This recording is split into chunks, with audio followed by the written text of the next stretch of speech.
Ladies and gentlemen, I believe the very enriching conversation and the keynote session that we had with Dr. Gulshan Rai has teed us off perfectly for this fireside chat session. And with the collective wisdom and experience that we have on stage with these three gentlemen, I'm guessing that we will have a very enriching and insightful conversation with all three of them. So on that note, I would like to bring our attention to this dilemma that we have with security today. The digital footprint of organizations is ever expanding. The threat landscape is ever evolving. The attack surface is getting wider every day. And with technologies like cloud, the walls of the enterprise are becoming porous. With digital transformation gaining steam, the connected enterprise ecosystem is allowing guerrillas within your enterprise's four walls. So security is well and truly a multi-front war, or a game of whack-a-mole, shall we say. So the only practical and pragmatic approach is to make security agile and practical. And that's something agile and simple. And that's something that we will discuss with these three gentlemen on stage with me. So I'd like to first ask you, Mr. Thapar, when it comes to security, organizations have been stuck in a reactive vortex. The traditional approach to security has been to prevent and protect. The bottlenecks which I see today in the detective controls, beyond the traditional tools and technologies that have always been there, is primarily the attack surface is actually expanding beyond what was ever imagined. It's beyond the organization, it's beyond even the employees, it's the stakeholders, it's the customers, it's the partners, supply chain, and that is something which is giving a larger challenge to us to really be ready with detecting everything. Right. Second challenge which I see, wherein the detective control and all those things which you mentioned, detection, recovery, and all that matters, is the time window. Say on a preventive control, you put in technology, you don't bother about the time for the preventive control to function. But for a detective control, the time is very, very important. How much time do you take to detect it? How much time do you take to respond to it? Because that is a time finite stuff which you are always at the helm of, to identifying it quickly. But on the prevent side, you probably are not looking into some of those. So I think at a very high level, since in the interest of time, I think these two are the key challenges, plus the information overload. I mean, on the detection side, number of threat events, number of threat intel, lot of events generated from the internal systems, from external systems. It's just too much of it that you will not be able to see everything. And most of the larger organization, if I really trust, we would be having minimum of a 1 lakh EPS hitting our detection systems. 1 lakh EPS, 1 lakh events per second. I mean, think of during the day how many events are hitting you. Are you really able to consolidate and converge everything together and come out with the fruitful results? That's the challenge. Right. So you raised some very relevant points and gave us a very real world perspective, because when it comes to security, anything that can go wrong will go wrong. So it's important to prioritize. It's important to have the intelligence of what's really happening within your environment to reduce the number of unknowns.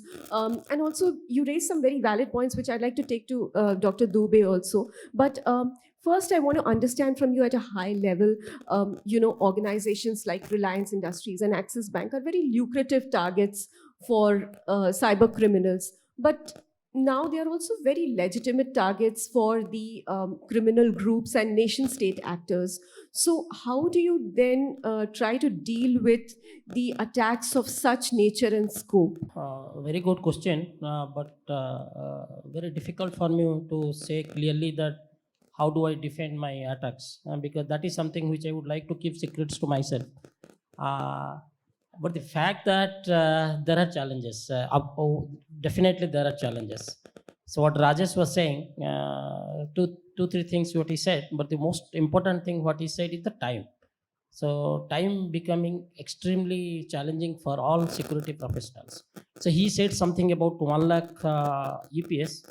If I just do some kind of an arithmetic and translate that into an event for a day, you know how much it will become. It will become 4 billion events for a day. So it's not 100,000 EPS may sound little little small because I have seen 10,000 EPS was the highest EPS in this country in way back in 2000, 2001, 2002 when the SIM came to the solution space. 10,000 EPS was the biggest EPS. I don't want to name the company. There are people from that company who are sitting over here, but they are having the largest EPS in this country. Today, 1 lakh EPS is nothing. So the time is essentially a challenge. So minimum time to detect a threat, minimum time to prevent a threat is extremely important. And for us, I would just say one thing to you, your question very clearly that you have to in this kind of a dynamic scenario when things are changing drastically and there is a serious pressure from the business for digital transformations and all sort of things which is required, which is very much required. At that time the traditional way of thinking security will not work. You have to think little bit on the agility side. The security needs to be agile and part of the digital transformation itself. So I will not call it a transformation of security, but you have to be a partner of the digital transformation. And a stitch in time saves 9. So security has to be in the beginning of the DevOps pipeline. So instead of calling it DevSecOps, all of us should start calling it SecDevOps. So security should come into the pipeline and should be completely integrated, and the entire digital transformation should deliver digital solutions like the factories deliver the cars, and we will call it a digital factory where security is by design, not by just by accident. Right. Very relevant points there. You spoke about how security is critical. It is indeed a business need, and digital trust becomes really important in this economy. And in these uncertain times, how do you think that threat intelligence could be a great equalizer? You spoke about Yeah. it very briefly, but if you could elaborate a bit Yeah, more. threat intelligence is extremely important today. For it used to be intelligence is extremely important for any kind of a conflict or war. I'm very scared of calling it a war because I'm a strong believer of not calling cyber security as cyber war. Okay, anybody tells a cyber war, I would say that please don't tell cyber war. I will tell you just for 30 seconds the reason. The reason is I have fallen a victim of the cyber war because my insurance claim is rejected because when I file an insurance claim, they said that the act of war is not considered for insurance claim. So any cyber things can be called as a cyber war, and unnecessarily they will create a problem. So friends, all of us should combinedly say that it is not cyber war till cyber war is defined by somebody. That's one point. Second point is intelligence. Cyber intelligence is coming up. 5 years before it was not that very actionable.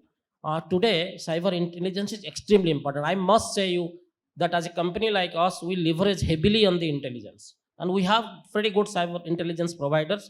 We can tell that the sophisticated coverage with us.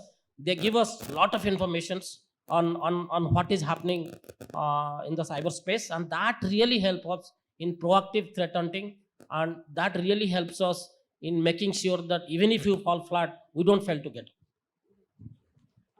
Now, I'd like to bring you into this conversation, Arjun. The MANG companies have democratized expectation, customer expectation when it comes to apps and services. The customers today want resilient, always on, robust, reliable apps. And there is zero tolerance for downtime, subpar security. How do you then help your customers secure their web apps? How do you help them make it more resilient, secure, and always available? Good question, Sneha. So when we think of web apps, we have to think of customer experience. And that should always be at the center of the universe. So when we speak of customer experience, there are 3 things that we need to focus on. The first thing is the web app readily available? Second thing is how soon the content is available on web applications. And the third thing is the security of the content and the integrity of the web application. So when it comes to availability, these days, the availability comes as the by default expectation. Don't have to even think about if the application is going to be available or not available. The most important thing that we do is accelerate the content So we have extended the edge of the network all the way to the device, the requesting device. We make the content available even before the user requests for the content. That's what we do. Second thing is we look at security in a holistic mode. We had a wonderful presentation on DNS this morning, and I do believe that DNS is the first attack segment. So it's very important to secure the DNS. Second thing is almost 80% of the traffic that we see online today is not human. So how do you control the bots? Because not generally bots are bad. There are good bots that facilitate your business. There are bad bots. So how do you identify good bots and bad bots? And the third thing is, how do you protect your application from all the malicious attack vectors coming in? So we always have a lookout on the exploits and vulnerabilities. And what we do is we patch the system. We build in security rules so that we can control good bots, we can control all the attack vectors that are coming in. Now, Mr. Thapar, over the years, organizations have invested in security tools and solutions that have now created multiple silos within the organizations. So, in that sense, security consolidation is a big ask at the enterprise side and also at the vendor side for the sake of simplicity. How do you think organizations should go about doing it?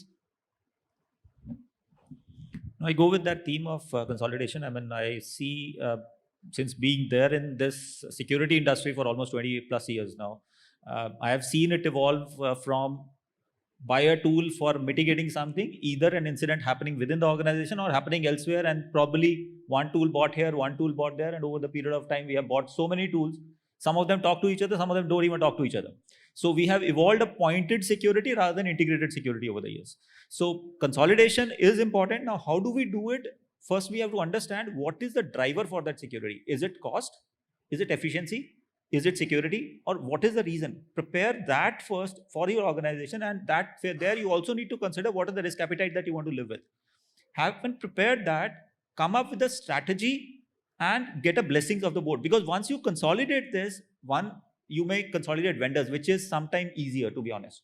When I said vendors, these are financial outsourcing vendors, or these are vendors who are doing some data processing for you and all that. That somewhere you can still consolidate. But consolidating tools without seeing that you are not missing out something on any of the features or any of the layers is a difficult play.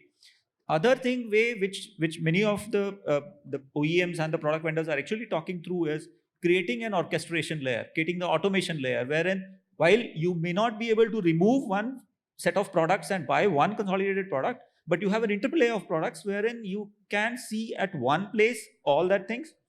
Here, the oxymoron or the new theme which I see is evolving now is, instead of all these years, we have always been concerned on centralized security. I today believe over the years, we will be going with federated security.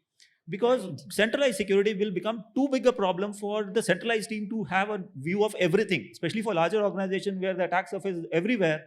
You cannot consolidate everything and let the authority be at one place. You need to go with a federated security and evolve that culture, that hygiene. And last point, which I also want to insist is, while all these technologies, all these tools, everything is good to have, what is actually faltering us is the failure in cyber hygiene.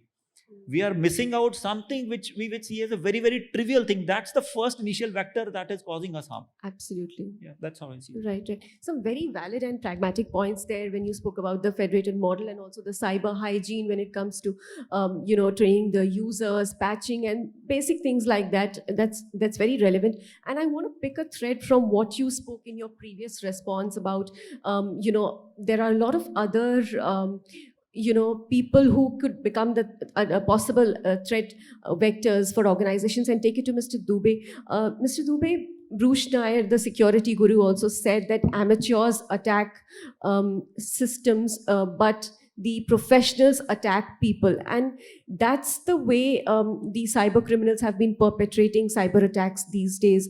They are attacking organizations through the gullible insiders, suppliers, ecosystem partners, sometimes even the senior management. They are adopting ways like phishing attacks, veiling phishing attacks. spear phishing attacks, the social engineering threats. So, how do you deal with this changing modus operandi, the changing victim profile? What do you do to make the security cover more comprehensive and large? I think the basic mantra is stick to the basics, because you cannot prioritize on who would be the threat vector, because that would get immersed on a daily basis. So it's fundamental that what Rajesh said is cyber hygiene. I would rather call it a cyber appropriate behavior, which all of us, including the all citizens of this country or citizens of the world, they should follow a charter of cyber security. So because everybody is connected, every human being is connected now, somehow or other. So there is a need for a cyber appropriate behavior, which actually will help us in containing the threat. That is one thing. And you said about what we do to take care of such kind of threat coming from the non-traditional attack surfaces. So definitely we have that in mind, that not that the attack surfaces are very known attack surfaces. We would definitely not ignore the fact that attacks can come from so many non-traditional attack surfaces, like a camera, like any IoT devices, like an ex-employee, all sort of things. But what is really scary nowadays to all organization, including us as one of the very, very, very large connected organization, is the attacks which is coming from the supply chain. So which is extremely important for all of us. And sometimes why it is important is we think that we don't have much control on that, so it can anytime hit us. Because think the example of let the sanitizer which all of us use gets infected with COVID, then the entire world will get infected with COVID in one day. So we don't have in control on those kind of things. So I'm really scared of the attack of SolarWind attack or the Sunburst attack which happened, where a compiler got infected. Because of the compiler, one software got infected. Because of that software, whoever used that software got infected. That is little scaring, and we have to have a very clear-cut plan in taking care of those supply chain attacks. Right, right. I will come back to both of you with a common question, but before that, very quickly, I'd like to go to Arjun. Arjun, the common theme that's emerging is that the attack surface is wide. There are a lot of uncertainties in the security environment. So, what is the kind of work that you are doing to detect the vulnerabilities and the anomalies, to then be able to give your client base the confidence that and the trust that you can handle security breaches and incidents if they may occur? Yeah. So maintaining security posture is an ongoing process. It's not that integrate once and forget about it. Periodically, our team is always on outlook of newer and newer exploits that gets published. We also do a research on new exploits and the vulnerabilities and their impact on the business. So the philosophy that we have is UDA philosophy, that is observe, keep an eye on new exploits and vulnerabilities, then orient the team to gather the data, how those exploits are making your system vulnerable and their business impact. The third thing is decide on what all things or what all patches needs to be brought into the system. And the last thing is act on patching your system. The way we see patching is the network needs to be patched, the infrastructure needs to be patched, as well as you need to keep fine tuning your security rules so that those exploits will not come into the system. Now, this is a common question for both of you, gentlemen. Now, we often talk about security as a cat and mouse game, but I'd rather say that it's more like a Trojan horse game where the adversary comes into your network, sits there, observes, listens, watches, gathers a lot of information, and then one fine day before you even realize, boom, your sensitive data has been leaked, and then it's too late to remedy the situation. So, how can organizations go about eliminating the silent threat, and how can they go about the whole process of detect, remediation, and recovery from this kind of silent attack? We'll start with you, Mr. Thapar. I think that's the way forward, to be honest. So while all technology processes, everything that we are putting in place is good to an extent. Things will go wrong. Now, things when one is how can you prevent and recover quickly? You can't if you can't prevent it, if it has happened, how quickly can you contain it and recover Contain, from it, right. right? So for that, what basic things which are to be there, simulate your own attacks. Try to see what has gone wrong. Maybe if all of us have our vulnerability assessment scans and all that typical process that we always follow, bring in an ethical hacker, but again make sure the ethical hacker is on your side, because that can also backfire, right? So bring in somebody who can challenge your implemented controls, who can behave like an hacker, come back with those threats, so that you know it upfront where things can go wrong or have gone wrong, right? So continuous assessments are important. The cycle which has changed, if I how I have seen it evolve is, years back it used to be once in a year you will review your policies, you will review your controls, and there's an annual cycle. That became quarterly, and most of us would do some sort of penetration testing and all every quarter.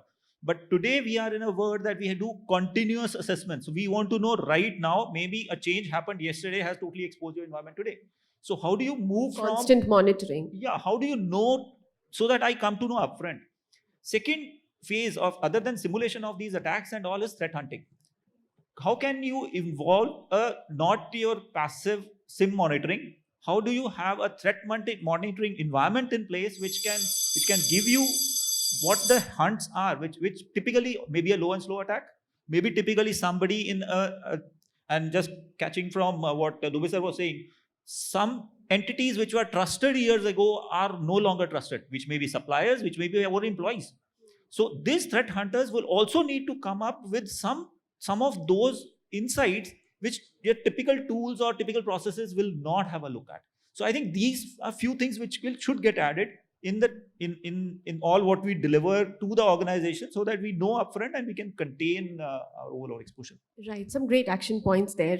Dr. Dube, would you like to add to this? I actually forgot the question. But anyway, I take a threat from. How do you eliminate silent failure and then be ready for a remediation and response? Elimination is difficult. So we have to Detect it faster, maybe. we have to make sure that our eyes and ears are open. You are continuously educated, and you have to mark your control to threats. The way a lot of bankers are, even Rajesh himself is a banker.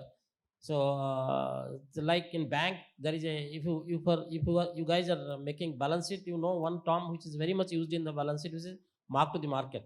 So the same way, your all controls should be marked to the threats. If your controls are not marked to the threats, you will actually doing a solution fatigue in your organizations. You will putting so many solutions without understanding what is their purposes. So marking your control to the threat. What Rajesh told about simulations is an extremely important. I would rather call it like the term which is used by some of my service provider community here, which you call breach attack simulations, which is an extremely important solutions today. So if you are able to do another word I'm using from the finance, which is called a stress testing of your portfolio. So if you have a portfolio of controls, threats, processes, and so many things, you need to do a stress testing of that very regularly. If you don't do a stress testing of that very regularly, then you may miss the forest for the trees. Absolutely, that's a nice way of wrapping it up. You made my job a lot easier. I'll just add Yes. 30 seconds. I mean, one thing which I probably missed out when I was just saying is, do not only simulation from a technical perspective, be ready with how the crisis response plans are going to work. So simulate that as well. Maybe a tabletop exercise with the top leadership, where give them those scenarios, so those decisions, when they have to be taken at that stage, they know what are the pros and cons of all those decisions which can be taken at. So those tabletop exercises are very, very important. So that is why I added processes. When you said simulation, I also added processes and said that it has to be a stress test, that whether that is working as per the design or not. Right. So I think some very practical solutions that have emerged from this conversation with these three gentlemen, they've given us a very stepwise action plan, almost like a 30-day, 60-day, 90-day action plan on how to go back to the drawing board, revisit your cybersecurity strategy, try to take things in control as much as you can with these simulation exercises, stress testing, like Dr. Dube also said, mapping your controls with your threats, creating the cyber awareness across the organization. And that's fundamental because security is a business risk. It's not just a CISO's responsibility, and that we can't stress enough. Also, this whole game of creating the cyber awareness culture is not a sprint, it's a marathon. So it has to be approached in that way. It's also important for organizations to then build in that culture of security by design in every digital initiative that they undertake, every product that they make sure that the digital trust of the brand is not breached. And when it comes to security, we can't look back in remorse or look forward in fear. We have to look around in awareness. And on that note, I think these three gentlemen have given our audience enough to think about, go back to their organizations, and then implement in terms of strategies and action plans. Thank you so much to these three. Ladies and gentlemen, can we have a thunderous round of applause for Dr. Dube, Mr. Thapar, and Arjun? Thank you so much. You've been a very attentive audience. Thank you.